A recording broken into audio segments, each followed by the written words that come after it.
Straight all day. You're now tuned into the show where you learn the discipline to show up day after day to do the work, the confidence to put yourself out there boldly and authentically, and the mental toughness to continue showing up, doing the work, putting yourself out there even when the success you've expected to achieve has yet to be achieved. And on top of all this, you get a huge dose of personal initiative. That's the go-getter energy that moves any one of us, including yourself. It's going to make things happen instead of waiting for things to happen. And then we put all this together into a series of frameworks, approaches, insights, strategies, and techniques all underneath the umbrella of one unifying philosophy that is called work on your game.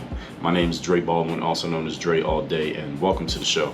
And today's topic is toxic femininity. Yes, not toxic masculinity, toxic femininity. And we're going to get into this one. Yeah, we're going to get deep into this one in one moment. But before we do that, let me tell you one. I have a daily motivation text message that I send out every single day, a text message line from which I send a daily motivation to everyone who's in my community. This message is guaranteed to keep you focused, sharp, and on point. So if you want to receive this message, and I don't see any reason why you would not, text me at my number right now, 305-384-6894, and let me know you want to receive that message. Tomorrow, next one when I send out, since you're in the community, you'll be getting it. Also, you can text me. You will text me. I'll tell you at the end of this episode. I'll remind you. Text me and tell me the best insight you got from today's masterclass. Secondly, Work on Your Game University is the place where you can take the next step with me. So if you listen to the show, you like it, you want to know how you can go to the next level in your game with me. My coaching programs are at the university. All my courses are in the university. I send out 2 physical mailings every month. Those are also in the university. I'm not talking about books, but my physical bulletproof bulletin and my masterclass black book. I send those out every single month to members of the university. So if you are not subscribed to those, go to workonyourgameuniversity.com and you have 3 options. You can be coached by me directly. You can get access to all the courses. And you have the option of just subscribing to get those 2 physical mailings every month. So you got 3 choices there. Again, they're all on one page at workonyourgameuniversity.com. Now that is it. Now we already did that. So now let's get into the topic. Topic once again is toxic femininity. Now, looking at this title, many of you might think that this is about women. It's kind of, but it's not really. All right, so that's what.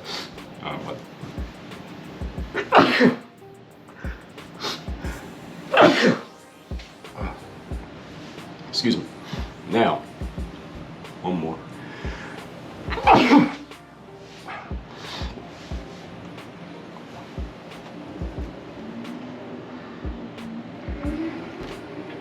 You might think that since it's called toxic femininity, it might be about women, but it's not really. It's about femininity, which can be all humans have a little bit of feminine and masculine within them. So toxic femininity does not necessarily have to be about women.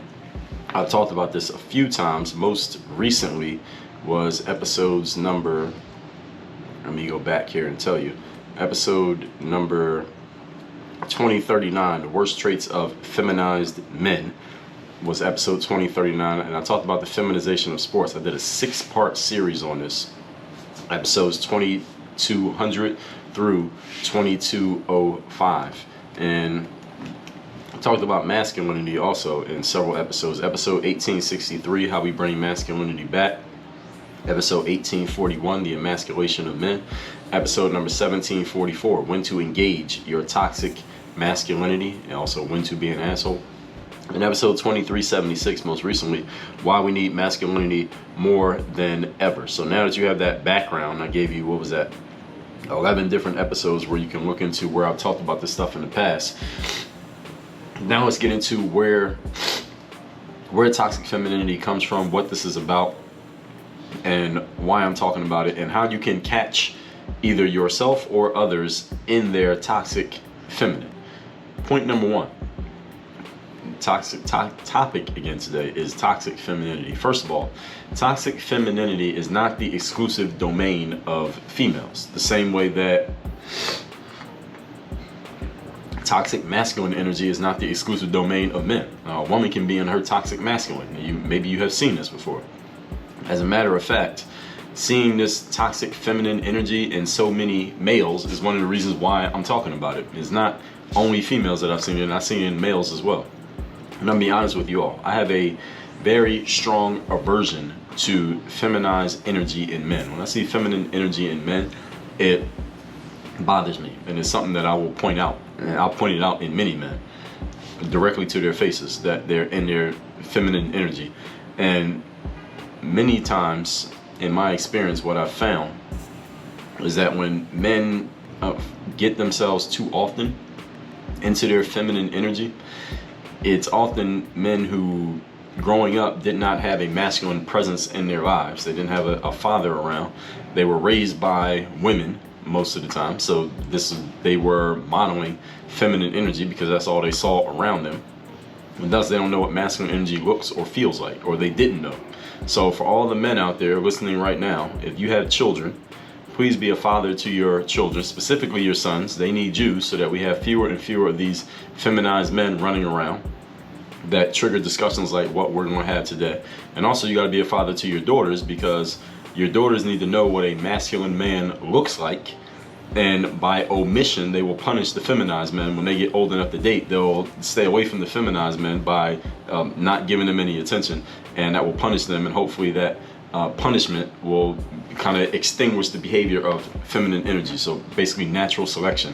All right, these feminized men will die out, and the feminine energy will die out. So all the males out there who have kids, it is your job to set the example as the father. I don't care if your kids are male or female, because if they're females, again, they need to know what masculine energy looks like so they can choose it. And if they're males, they need to know what masculine energy looks like so they can be it.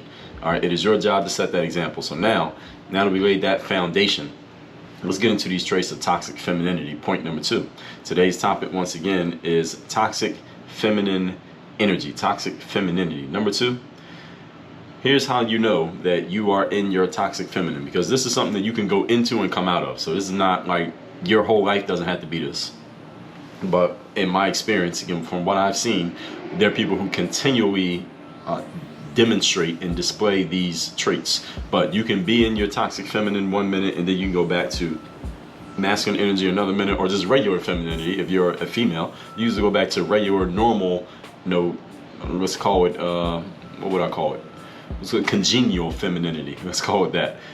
And you could be there 1 minute, but you could be in your toxic femininity. It's a hard word to say fast. The next minute. So here's one trait of it. You have a problem with logical, objective truth that challenges your feelings and emotions. Let me say that again. You have a problem with logical, objective truth that challenges your feelings and emotions. If this is you, this is toxic feminine energy. Now I want you to understand that when someone throws a logical, objective truth at you that challenges your feelings and emotions, it will lead to some discomfort. All right, that happens with everybody. All right, my background as an athlete meant that I had been coached by a lot of different coaches, some good, some bad, some with great communication skills, some with poor communication skills, but one thing is for sure, that they all communicated.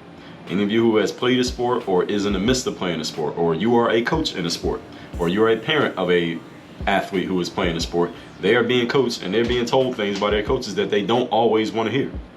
And it will make you uncomfortable, at least for a period of time. The question is, in the long run, the medium run, let's call it, not even the long run, because the long run could be years, but in the medium run, maybe in the moment when you hear it, it might make you feel a little bit uncomfortable, but like 3 days later, can you say, all right, you know what, the coach was right? What they said was correct. Or maybe an hour later, or maybe 5 minutes later, you can say the coach was right, and what they said, they are right, that I'm not showing up in practice the way I'm supposed to. I didn't do my job there. I did mess up. It's right there on film. I can see it. All right, can you accept the fact that what that person said to you, though it made you uncomfortable, was actually accurate and true?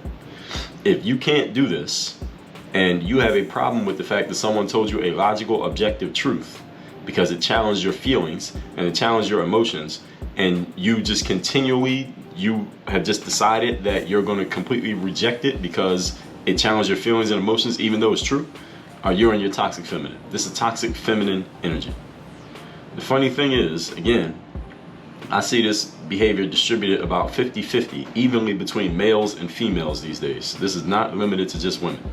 There are people out there just blatantly ignoring objective truths and facts that are laid in front of them, simply because those truths and facts are in conflict with the beliefs that that person woke up with that particular day. So you have certain beliefs that you decided this is what you believe, even though it may not be based in any type of truth, or at least you or maybe you think it is, but it's actually not. And then when it's proven to you that it's not, you decide that you're going to reject the truth because it goes against what you have decided to believe or what you had believed for the last 10 years. This is toxic feminine energy.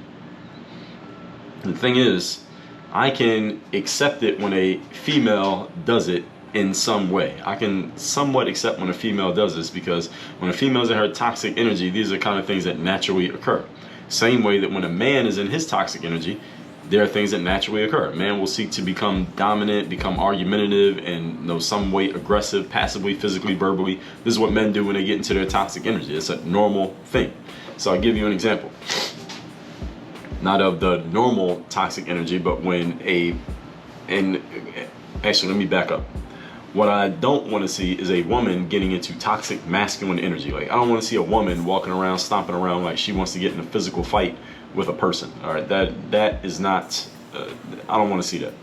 All right, that's a woman carrying herself as if she's a man. All right, that's not okay.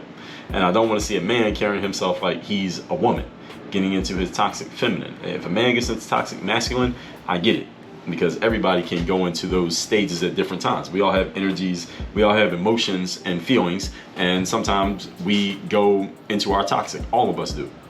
But I just don't want to see a woman getting into a man's toxic, and I don't want to see a man getting into a woman's toxic. That doesn't make sense. That goes against the natural order. So let me give you an example. I remember I was talking to someone about, we were having a conversation about the murder rate happening in the United States. And I shared with this person that the murder rate in the United States for black folks, black on black murder, is equal to the murder rate for white on white murder. And that is actually a fact. I wrote about this in one of my articles months ago.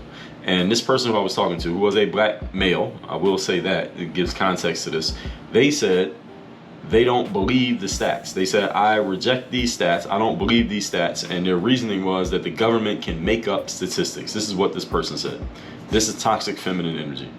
All right, so this is actual data, and I'm talking to this person on the phone while this conversation is happening, and I sent this person a link with the actual data straight from the government's website, with the actual data right there in front of them that they could see for themselves. And it was very easy to understand data. This wasn't one of those complicated charts that you had to have a PhD to understand. This is a very simple to read chart. And this person said, well, I reject that data because the government can make up stats. What about the dead bodies? All right, for the government to give you some stats, if they gave you stats on drug use, right, it's possible you can question that, because how do they know how many people are actually using a drug? But the murder rate, all right, the only way you can log a murder is there has to be a dead body. All right, they can't make up a dead body. But this person decided that because they had already come up with a belief in their mind that the biggest challenge to a black person's life was a cop or a white person. And then they got shown data that went completely against what they had decided to believe. They said, well, I'm going to completely reject this truthful, factual information because my belief says something different. This is toxic feminine energy. And this is a man and his toxic feminine. All right, that's an example of this. So anytime you get faced with a logical and objective truth, especially one that is proven in black and white to your face, and you decide that you're going to reject it because it makes you emotionally uncomfortable, check yourself. You are in your toxic feminine, and especially if you're a man, you really need to check yourself, because you're going against the natural order. And when things get out of order, when we get chaos, we get more entropy in a place, that's when standards start to get thrown out the window, and then we get all kinds of trouble that goes with that. It's a chain reaction effect. Point number 3. Today's topic, once again, is we are talking about toxic femininity. Number 3 is your feelings matter more than the facts. Kind of like what we just talked about. So the person who I was talking to came into the conversation, going back to that example that I just gave you, they came into the conversation with some preconceived beliefs about what they thought things were when it came to the particular topic we were talking about. And when they got thrown some information in their face that they could have found out on their own, because the information is freely available on the internet. I found it with one simple Google search. When they got thrown some information in their face that went against what they had decided to believe, Instead of just saying, oh, well, thank you for sharing that. I didn't know that. Let me consider that. No, I never thought of that. I had never been privy to this information. Damn, this changes my perspective on things. That's what they should have said. Had they been a critical thinker, they would have said this. But this person wasn't a critical thinker. Again, they were a toxic feminine person. And usually those are diametrically opposed. This person instead said, well, I just don't believe that. That was their phrase. I don't believe it. Well, a fact doesn't care if you believe it or not. See, that's the thing about facts. It's not about whether you believe it. It's there. A fact is not to be believed. Opinions are to be believed, and your perspective is to be believed. Facts are not to be believed. They're black and white. They are self-evident. All right, they don't care what your feelings are about them. This is why facts matter more than feelings. And I believe I have an episode of the show where I talked about this. Of course I do. Episode 2159. Facts don't care about your feelings. In episode 1407, I talked about how in discourse these days, subjective opinions started to matter more than facts. You should listen to both of those episodes so you understand both sides of the conversation. It was about 2 years apart that I did those 2 episodes. If you find yourself ignoring facts so that you can defer to your feelings, you are in your toxic feminine. Now, I want you to understand that feelings and emotions do matter. We're human beings. We all have them. But in a performance and results-based business like life, everyone, whether male or female, you must know when to put your feelings aside and focus on the facts that are in front of you. Because if you always go with your feelings, what we're going to get is higher and higher levels of disorder and chaos, also known as entropy, because everybody's just going off of their feelings and emotions. If everybody went off their feelings and emotions, I mean, any of you have children, or you ask your kids what do they want for dinner, they probably want ice cream and pancakes and candy. All right, if you just let them go off their feelings all the time and didn't go off the facts of, hey, you need to eat some actual whole foods and a balanced meal so you can have big, strong bones you can actually grow, well, we have all kinds of problems going on in the world. And again, that's just an example, but just think about this. When's the last time some facts made you really uncomfortable because your feelings told you one thing, but the facts told you a different thing? And here's the question, what'd you do? How did you respond to that? How did you respond to the discomfort of a fact telling you that your feelings were actually inaccurate? Your feelings were leading you in the wrong direction. What did you do? Did you just completely ignore the facts and say, well, I'm just going to go with what I feel? And again, there are times when it actually makes sense to do this, but there are times when it doesn't. And this is where wisdom comes in. This is where you have to have the discernment of knowing, okay, I'm going to throw the facts to the wind and I'm going to follow my gut in this situation. There are times to follow your gut, but there are also times when you should not follow your gut. There are times when you got to look at the facts and say, okay, well, this is what's real here. Let's focus on this. Let's work off this angle right here. And one thing that I know for sure, from conversations that I have with people who are in my world, one of the things that draws people into the work on your game world, draws people into me with the message and the way that I communicate things, is the fact that I'll talk about things that are objectively true and can be logically and reasonably proven, that fly in the face of what many people want to feel or what many people want to emote, what their emotions are telling them. And again, it's not that the emotions and feelings don't matter. It's just you have to know when to put them aside.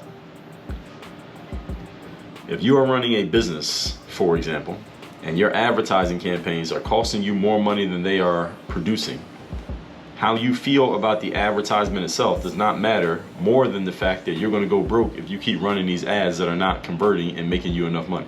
All right, your feelings about the ad isn't changing the fact that you're losing money. There's this scene in the TV show The Office where this guy Michael Scott, he was one of the main character of the show. He had started his own company, sales company, and his company was basically, the way they were competing and getting a lot of customers was by undercutting their competitors on price. And The Office was a comedy show, by the way. So they're undercutting their competitors on price, so they had all of these customers because the competitors were coming to them for the cheaper prices. The problem was the prices at which Michael Scott's paper company was selling their product. The prices were so low that they were losing money on every sale. So even though they had a bunch of customers, they were actually selling themselves out of business.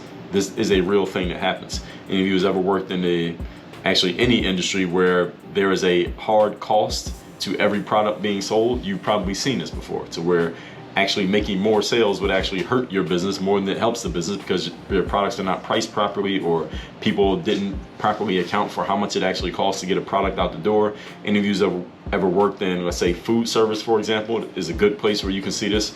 People don't actually know the cost of their food, so actually the more customers they serve, the more money they lose, and they actually can sell. You can actually sell your way out of business in this way. So this is what Michael Scott was doing on this, again, comedy TV show called The Office. He was selling his way out of business. So he's sitting with his accountant, and the accountant, and Michael says, well, how are we doing? And the accountant says, well, you're about to go broke. You're about to be insolvent. You are losing money every single day. Every time you make a sale, you're losing money. And Michael Scott said, he was incredulous. He said, well, how could we possibly be losing money? We have all of these customers. We have all of these accounts. We're selling this much of our product. How is it possible that we're losing money? It doesn't make any sense. And the accountant told him what I just told you.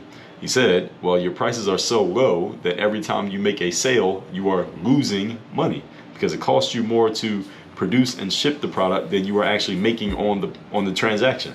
And Michael said, and again, remember this is a comedy show, Michael said, that doesn't make sense. Crunch the numbers again. And the accountant, the angle that you're seeing is you're looking over the shoulder of the accountant. So you can see his computer screen, and Michael Scott sitting across from him, and Michael, the business owner, sitting across from the accountant.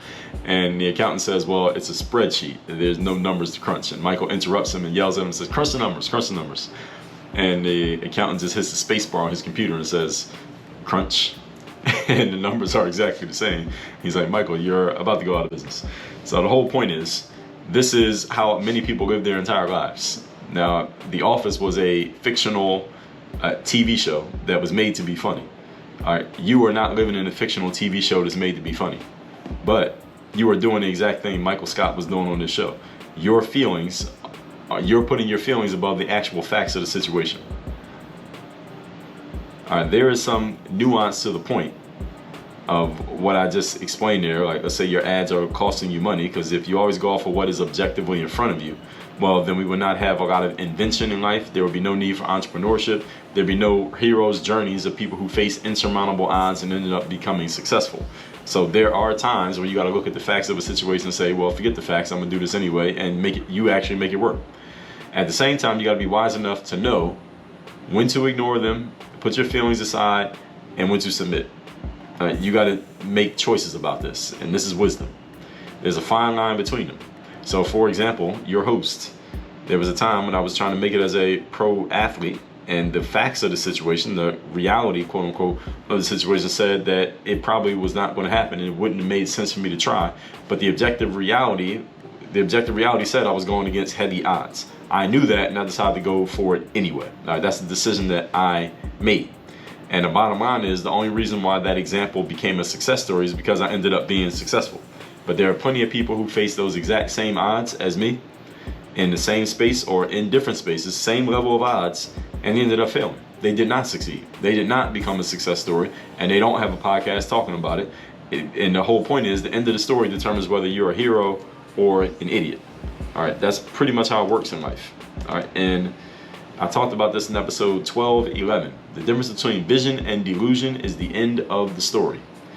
You don't know what the end of the story is going to be when you first start out. So when you're looking at a situation and there's a 2% chance of you succeeding, then 98% chance of you failing. If you go for it and you fail, well, you just become a statistic. If you go for it and you succeed, you become a story, and you get to tell everybody how you succeeded on only a 2% chance. And I talked about this in my book, Work on Your Game. In life, there are times where you face this inflection point. You can either become a story or you can become a statistic. But understand, the only people who get to tell their story are the people who end up winning. Everybody else ends up a statistic. Out of every 100 people who face that situation, 98 of them fail. 2% of them succeed. The 2% go out and they preach to everybody else about how they succeeded on 2% odds, and they get another 2,000 people to go try. Well, guess what? Most of those people ain't succeeding. That's how it goes. So I just want y'all to understand, this is the game. This is just the game of life. The end of story determines whether you're a hero or a fool. Point number 4. Today's topic, once again, is toxic femininity, catching yourself in it if you are in it. Number 4, it's heavy use of what we call sign language. And for this term, sign language, I have to give a hat tip to a guy by the name of Kevin Samuels. Now, Kevin Samuels was a guy who was on YouTube. He has since passed away. He passed away in around the spring of 2022. But Kevin Samuels was a guy I came across on YouTube who his material was really based around talking about relationships. It's pretty much what he was talking about. And one of the things that he talked about was how many women had, when they were challenged, they would default to what he called sign language, which stands for shame, guilt, shame, insults, guilt, and the need to be right. SIGN. Shame, insults, guilt, and the need to be right. He's the first person I heard use that. I don't know if he made it up, but I had to give him credit because that's where I got it from. When you put a person's back to the wall, and this applies to men as well, when you put a person's back to the wall with objective reality and actual facts, it is very rare that somebody submits to what's in front of them, admits that they actually might be wrong. I think we just talked about this in yesterday's episode when I talked about confronting your rational lies. Again, how often do you have somebody say to you, you know what, you're right, I'm wrong, you got the objective facts, I'm in my feminine energy right now, let me check myself, let me chill out, I'm wrong. How often do you have had somebody say that to you? When's the last time you heard somebody say that? Very rarely does that happen. So what people usually do is they go into some form of sign language. Like I said, you get people fighting back by using the only tools at their disposal. And since none of those tools at their disposal, when you have the facts on your side and objective reality on your side, they don't have any facts on their side, so what do? They go towards emotion. So they try to shame you for pointing out the facts. That's the shame, that's the S in sign language. They shame you for pointing out something that may make them feel uncomfortable. Or they try to make you feel guilty for telling them the actual truth. You're harming me by telling me the truth. You're hurting me. You're body shaming me by telling me that I'm 30 pounds overweight. Your body, that's guilt. They insult you of a way of fighting fire with fire. So instead of actually addressing the point in front of you, they try to make it about you and they try to change the subject or the need to be right. They'll change the subject to find a way to make themselves right by any means necessary. Like this person who told me, well, I reject the data that you just showed me coming straight from the United States government because the government can just make up stats. So they're just trying to make themselves right, even though they couldn't tell me how the government made up all the dead bodies that compiled the statistics. All right, these are forms of sign language. Shame, insults, guilt, the need to be right. So when Mr. Samuels passed away, because he became very popular amongst a certain percentage of the population because he was talking about relationships the way that he was, and he would have people call into his show and he would talk to them live on YouTube, and well, it would be on Zoom, but he would record it and they would put it on YouTube and all this stuff, and he would talk to people live, and oftentimes he'd be talking to women and he would point out their sign language and he would point out their nonsense and their bullshit, and he would ask them pointed questions that basically left them no option but to admit that, well, they wouldn't admit it, but he would just undress them in their bullshit in front of everybody, in front of their audiences, and sometimes embarrass some of these women. When he passed away, I noticed that a lot of people had negative things to say about him. And when I was looking into the things that people were saying, I noticed that the common refrain about him, and there's some people who are listening to this show who I've spoken to, who have said this very thing that I'm about to tell you. The common refrain about him from people who had negative things to say about Kevin Samuels was that they didn't like his delivery. They didn't like the way that he would say things. And I admit that Kevin Samuels the way that he would say things was very direct. It was very masculine the way that he would say things. And he's talking to females. So it's not like a man talking to a man, it's a man talking to a woman. So he would talk to them in a very direct way. If women start going into their bullshit, he would cut them off and catch them in their bullshit and point out their bullshit to everybody in the audience and to them. And he was just very direct. He wouldn't allow people to kind of talk circles. He wouldn't let people kind of talk in circles. And he would catch them in their nonsense. And if you came on there with some bullshit, he would call you on your bullshit. But what I noticed when people were talking about him after he passed was that nobody had anything negative to say about the actual points that he was making. Nobody ever said that he was factually wrong about anything that he was saying, because he would bring up actual data, he would make logical arguments, he would have rational points that he would make. Nobody ever said that he was wrong in his points. Nobody said that he was factually incorrect. Nobody said that he was illogical in his arguments.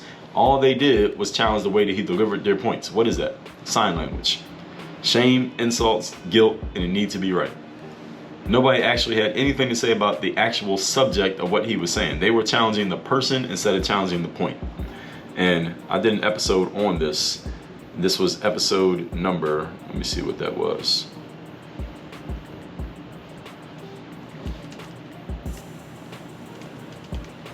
That was episode number,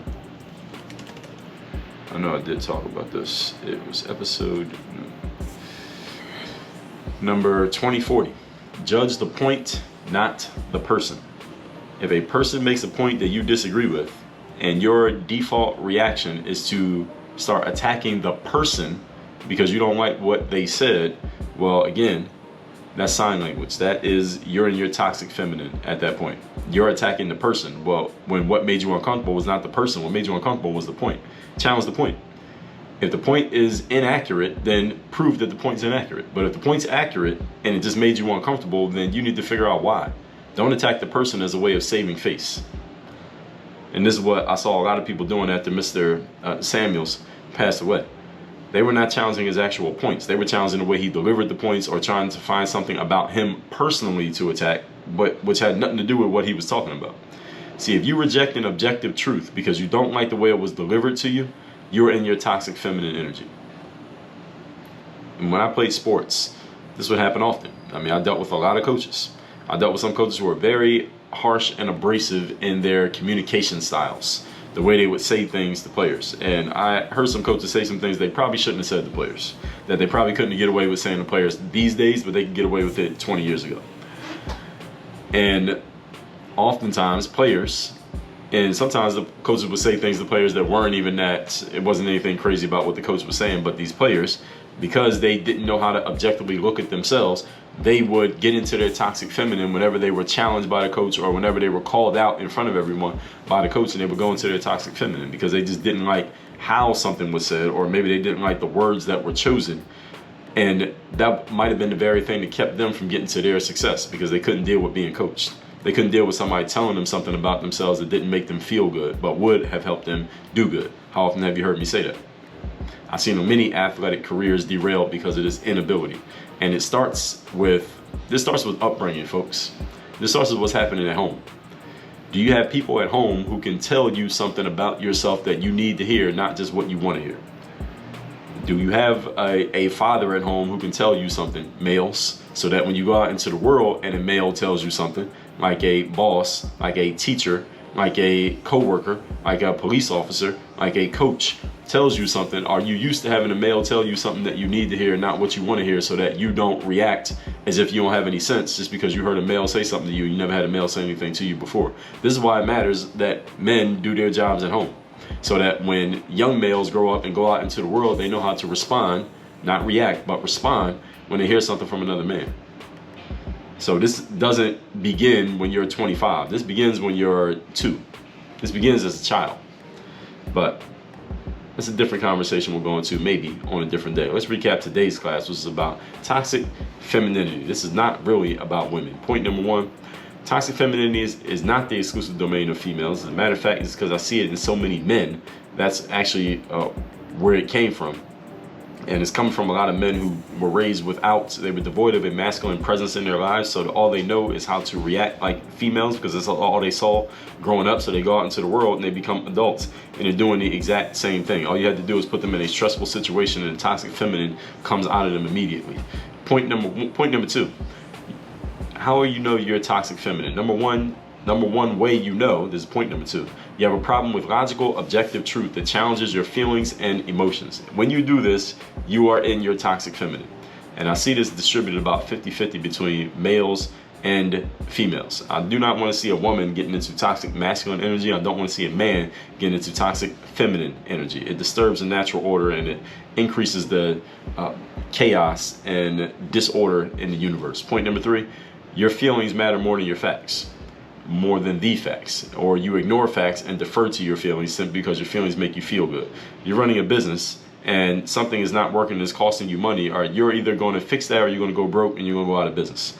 All right, so there are times in life when you can ignore the facts and just go with your gut, go with your instincts, and as long as you prove yourself right, you become a success story. But if you fail, and there's a good chance that you will fail, you become a statistic and everybody forgets about you. This is a choice that you get to make. Your discernment is what determines which one you do. There are plenty of people who faced steep odds and succeeded, and there are many more. There are probably 100 times more. For every one who does, there are about 100 who don't. They end up failing. All right, so the end of the story determines whether you're a hero or an idiot. Number 4, heavy use of sign language. Shame, insults, guilt, and the need to be right. These are your defense mechanisms. When you hear something that you don't like, instead of actually addressing the point, you start attacking the person. You shame them for pointing out a truth. You insult them as a way of changing the subject. You use guilt as a way of making them feel bad for pointing out an actual truth or the need to be right. You change the subject to something that you can actually be right about, so you can feel better about the situation, when feeling better about the situation is not going to actually help you. You're rejecting objective truth because you don't like the way it was delivered to you. You're in your toxic feminine, and being in your toxic feminine will hold you back from the success that you could get if you would actually listen to what's being presented to you, because it will probably help you do good, even though in the moment it may not help you feel good. All said, text me, tell me the best insight you got from today's class. My number is 305-384-6894, and go to workonyourgameuniversity.com. It's the next thing you can do, where you can start working with me directly. My coaching programs are there. All of my courses, from Bulletproof Mindset to People Skills to Next Mission course to 30 Days of Discipline. You get lifetime access to all of that stuff as a member of the university, and you'll be getting every month my 2 physical mailings, the Bulletproof Bulletin and the Masterclass Black Book, as a member of the university. Again, you can join at workonyourgameuniversity.com. Work on your game. Dre all day.